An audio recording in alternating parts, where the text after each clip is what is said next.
Estamos aqui com a amiga Lindali, que é uma protetora como eu, só que trabalha bem mais, porque é mais guerreira.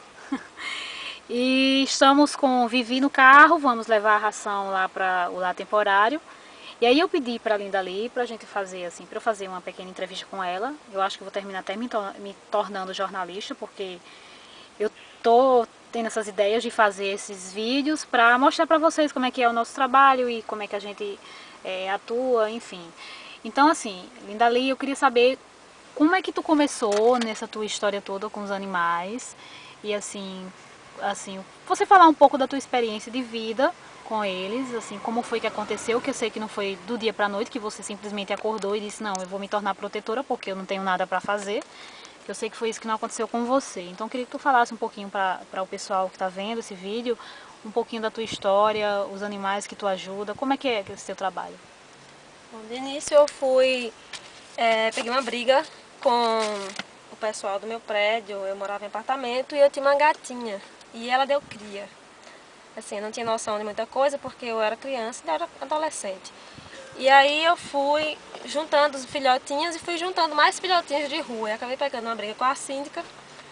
E aí a gente teve que mudar de casa, fomos morar numa casa. E aí a casa que a gente foi morar era do lado do Centro de Zoonoses, praticamente, uma rua atrás. E eu fiquei frequentando, fui lá pegar um gatinho para criar e acabei pegando 3 cachorros. E aí fui pegando animais de rua e até hoje estou nisso. E antes disso também, eu entrei num movimento de ativismo, uma ondinha de veganismo na internet, que eu achei legal. Eu tenho até um blog que eu fiz, tá parado, mas aí eu fiquei assim, desde os 15 anos eu sou vegetariana pelos animais e aí comecei a cuidar mais ainda e me interessar não só por cães e gatos. Eu faço um trabalho também com equinos, com jumento, com periquitos também, com macacos. O pessoal me liga com cada absurdo que acontece em vários lugares e aí eu tento dar uma orientada, tento fazer um resgate, fazer Você é um Ibama pobre, não é? Ibama móvel. Eu tenho ambulância móvel também. Ibama móvel, é verdade. E aí como é que faz assim? Como é que tu dá conta, como é que tu consegue ajudar esses animais? Tem apoio de alguém ou não tem? O que é que tu tá fazendo para poder dar um pouco mais assim de dignidade para a vida Hoje eu deles? estou tendo apoio das amigas protetoras e tal, mas antes era uma coisa totalmente independente. Tinha o apoio dos meus pais de uma forma ilícita, de certa forma, porque aí eu pedi ajuda para o meu pai para comprar um livro para a universidade, para comprar um remédio para mim, porque eles são contra. A minha mãe ajuda um pouco, mas o meu pai não curte, não gosta dos animais. E aí eu sempre ia dando um jeitinho e ia fazendo. Depois, quando eu comecei a trabalhar, e aí tudo que eu faço, eu abdico das coisas pra mim e faço pelos bichos porque eu gosto.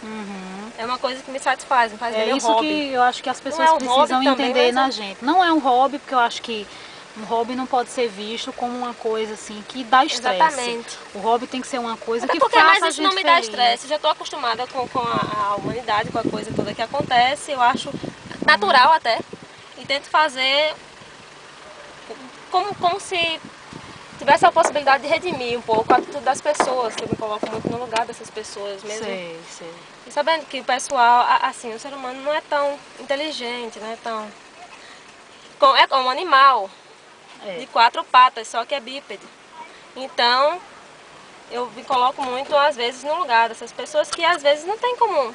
Não tem tempo para raciocinar um pouco, não tem nem cultura para isso, que aqui, pelo menos na Paraíba, não se estabelece um nível intelectual entre as pessoas para que elas possam... o sistema educacional daqui é pobríssimo, muito fraco, e é isso, a gente vai tentando ajudar do jeito que pode. Tem muita gente que compreende, que ajuda e que gosta, mas também tem que respeitar o outro, a atitude das outras pessoas, e a gente vai levando. E com relação a essa questão da educação e cultura, eu acho que já está na hora da gente realmente levar, eu acho, essa cultura, assim, com pleno respeito ao meio ambiente, e não só a natureza, eu digo assim, porque o pessoal fala muito de árvore, de plantas, enfim, mas na cultura dos animais, não só os que estão nas matas, mas também aos nossos animais domésticos, que eu acho que não tem muito isso, né? Eu acho que tem que ser feita, né, Linda, você concorda comigo, essa questão da educação nas escolas, com as crianças, porque o que a gente percebe muito é criança que maltrata animal na rua. né? E a gente fica assim, meu Deus, uma criança... E a educação que não tem em casa, ou tem, o pai e a mãe, né? O que é que o pai e a mãe tá fazendo? E a escola? Porque se o pai e a mãe não faz, eu acho que a escola deve fazer alguma coisa. Eu acho que a escola tem esse papel. A culpa não é de pai e mãe. Na minha opinião, a culpa também não é da escola, a culpa é da gestão, do poder público. Porque pai e mãe não teve educação antes para passar para o filho, porque ele já não teve aquilo ali, ele não teve aquela estrutura, ele não estudou aquilo, ele não teve um apoio na escola.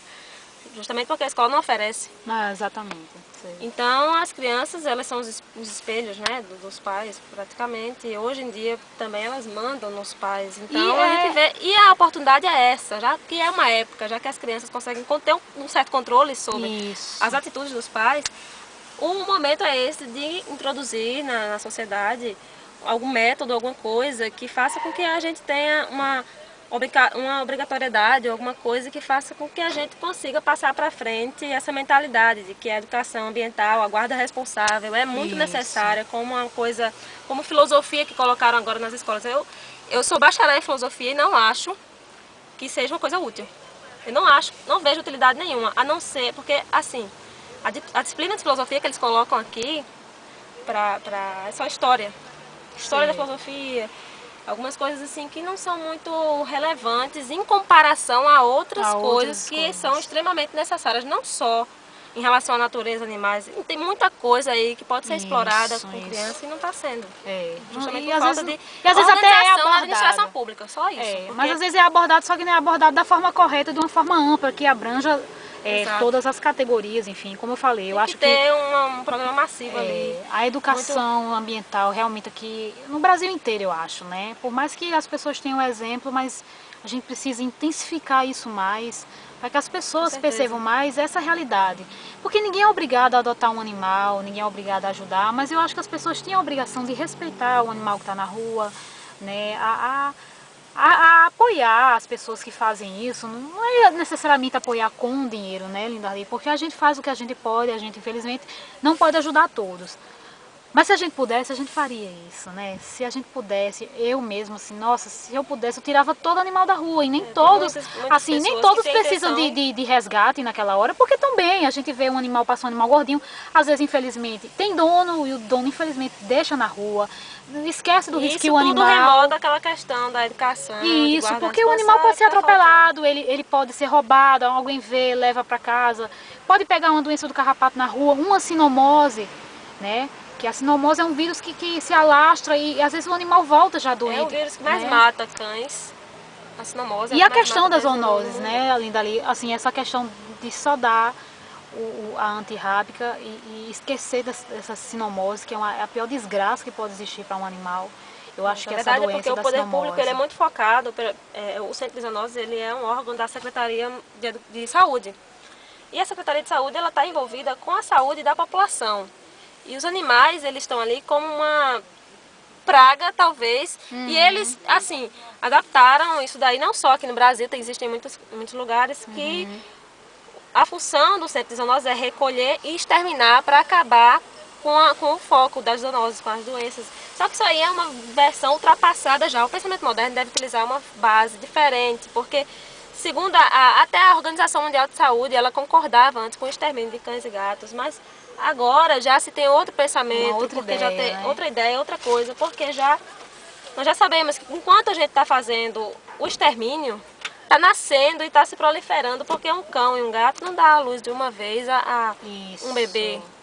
São vários, e aí é comprovado que isso daí não adianta, o extermínio não está adiantando. Sempre vai ter cão e gato na rua, A solução é entrar com ações de educação mesmo, massiva mesmo, a educação nas escolas, e fazer campanhas de esterilização e conscientização na população. É só o que a saída é essa, se ela fosse praticada, pelo menos nos estados que estão sendo praticados no Brasil, tem algumas cidades já participando, fazendo isso, que está dando muito certo, muito certo. E é isso, a gente tem que tentar dar uma melhorada, puxar para o lado da Paraíba, pelo menos. E aí vamos ver essa questão de pegar os exemplos do que já está ocorrendo. Não é nem uma coisa pioneira, a gente está tentando colocar também uma coisa que já existe em vários. Já tá e a gente pode, inclusive, melhorar. Já é aceitado pela população, pelo poder público, já é uma coisa de muita aceitação muito boa. E a gente pode tentar introduzir aqui, que dá muito certo. Com certeza. Pois é, gente.